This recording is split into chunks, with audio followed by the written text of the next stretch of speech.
Salut Mathieu. Salut. Alors tu m'as dit que tu aimais bien l'idée d'arriver à la deuxième saison.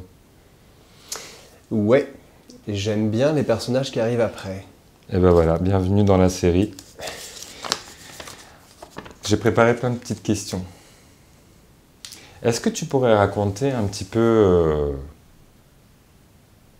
vite fait, ce que tu fais dans ta vie, ce qui t'anime, les choses qui te plaisent, les choses qui te passionnent, les choses que tu essayes d'éviter et les choses que tu essayes d'avoir en plus grand nombre? Je vais commencer par ce que j'évite, je crois. J'ai l'impression que j'évite un peu le travail. Je travaille dans une galerie d'art 3 jours par semaine. Après, le reste du temps, je m'occupe à faire du théâtre, donc forcément, ça me prend tout mon temps. Donc ça, c'est quand même assez énorme. Ce que je cherche, c'est un maximum d'expérience artistique, surtout au théâtre, parce que c'est quand même, pour moi, l'endroit de la réunion de tous les arts. Tu avais tenté d'autres formes d'art? Ouais. Comment t'es arrivé au théâtre? J'étais au début étudiant en arts plastiques. Je faisais des bas-reliefs en plâtre. Après, j'ai fait du dessin, de la peinture. J'ai beaucoup peint. Des personnages surtout, des gens dans des attitudes que j'appelais de parade. J'avais fait mon mémoire d'art plastique là-dessus. La parade, c'est tous les gestes de substitution. Des gestes qu'on fait quand on est mal à l'aise. Ça s'appelle des gestes barrages en psychologie. Et voilà. Donc des gestes un peu comme ça, qui sont en fait hyper impressionnants, on voit plus que ça, et en fait, finalement, on les fait pour se soustraire aux situations. C'est un paradoxe très étrange. Donc il y avait plein de gestes comme ça que j'essayais de trouver, la personne qui fume, qui tient bien sa clope devant son visage, qui se cache, quoi. Plein de trucs, les mains qu'on met comme ça. Ça, c'était la peinture.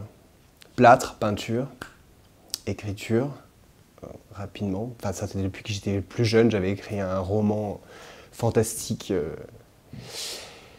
que je reprendrai un jour, j'espère, peut-être à la retraite, si jamais j'en ai une. Voilà.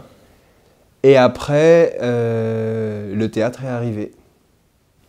Il est arrivé comment, le théâtre? Je suis tombé en 2016 sur une mise en scène du FC Bergman, un collectif flamand hallucinant. Ils avaient reconstruit une salle du musée Rubens à l'identique, et nous on était assis dans la salle. Et il y avait, une immense peinture qui était en train de décrocher, et elle passait pas la porte. Voilà, donc tout l'enjeu de la pièce, c'était comment faire passer le Rubens par la porte.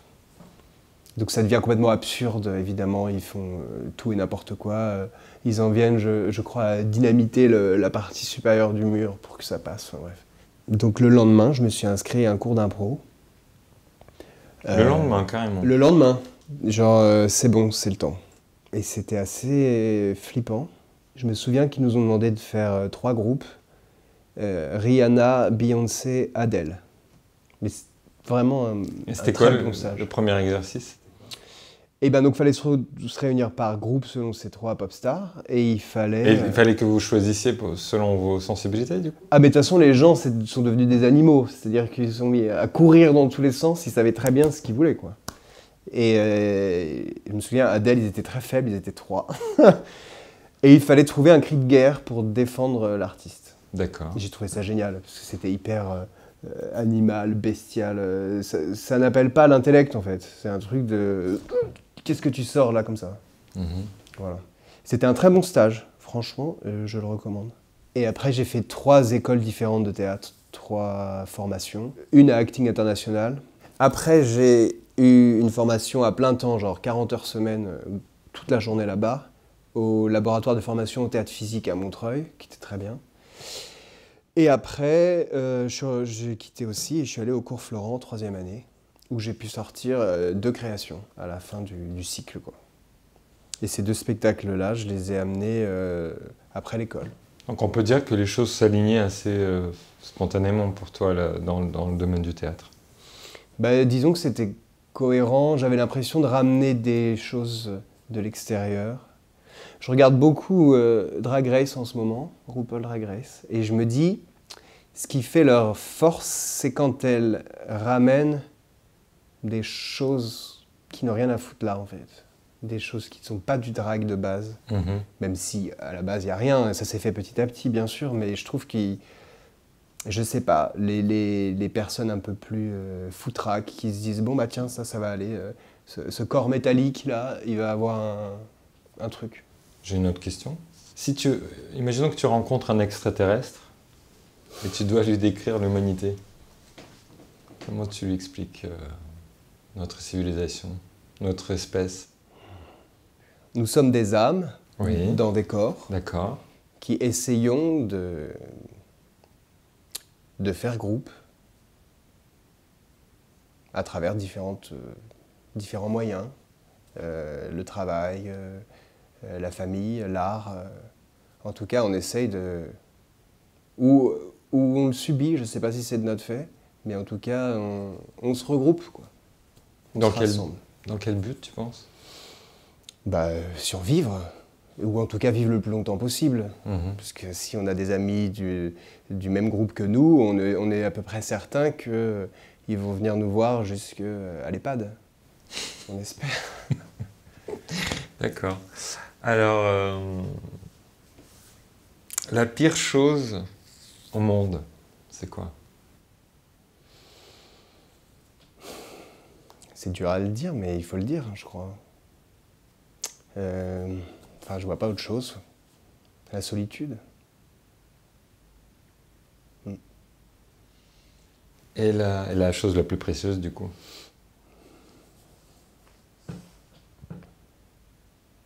L'amitié. J'aimerais que tu me donnes ta définition de la beauté. Mais je vais prendre un mot que tu as utilisé parce que ça me semble juste. Une résonance entre un objet et soi-même. Je trouve que c'est bien, résonance, parce que ça va un peu partout. Et en même temps, ça évoque quelque chose, une dynamique, une vibration. Et c'est ça, pour moi, ça doit agir sur soi. On ne peut pas trouver une œuvre d'art juste intéressante. Mais il y a des choses qu'on trouve laides et ils nous font vibrer quand même. Ouais, c'est qu'elles ne sont pas si laides, alors. D'accord. J'en suis sûr. Tu penses qu'avec la beauté qui nous ferait vibrer? Mais je pense que la beauté, on met beaucoup de conneries derrière. Ouais. Puis ça change, ça change. Il y a un an, je trouvais Nicki Minaj laide, affreuse. Aujourd'hui, je la trouve magnifique. Qu'est-ce qui a changé? Pas elle, hein. Elle a le même, la même shape, le même cuir rouge en lycra. Je sais même pas comment elle le trouve, mais je la trouve sublime maintenant. Donc bon, ça change. Quand tu étais enfant et on te demandait quel métier tu feras quand tu seras grand, tu leur disais quoi? Je disais beaucoup vétérinaire en savane, ça. D'accord. Et après, un peu plus tard, mais maquettiste pour le cinéma. C'est quoi l'obstacle principal au bonheur?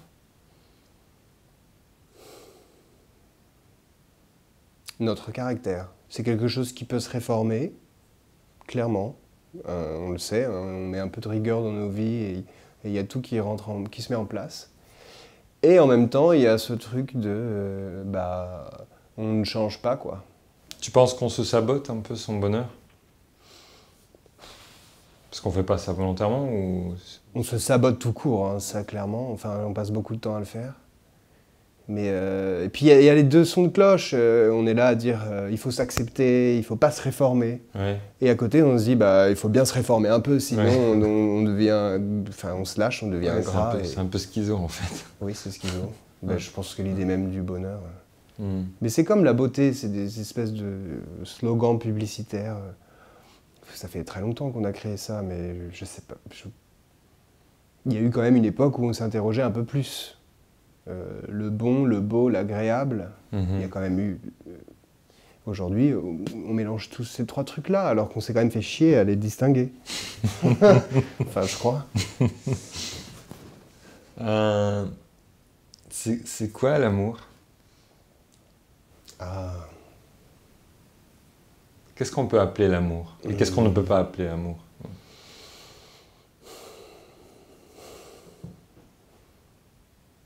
Il faut de la connaissance de l'autre.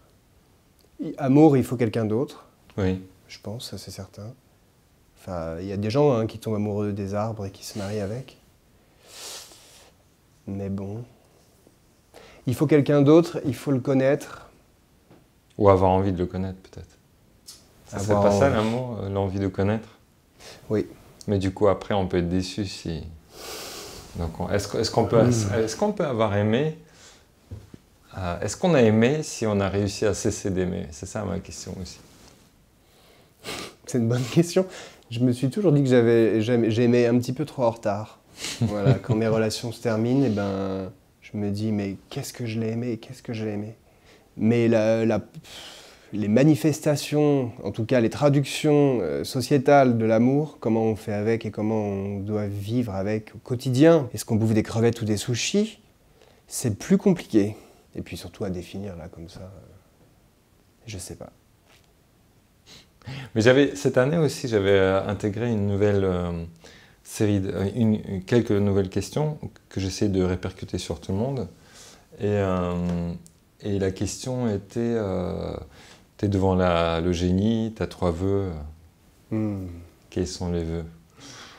Donc, atroce. Bah, je pense que je ferai une Tilda Swinton. Tu l'as vu du coup, le 3011?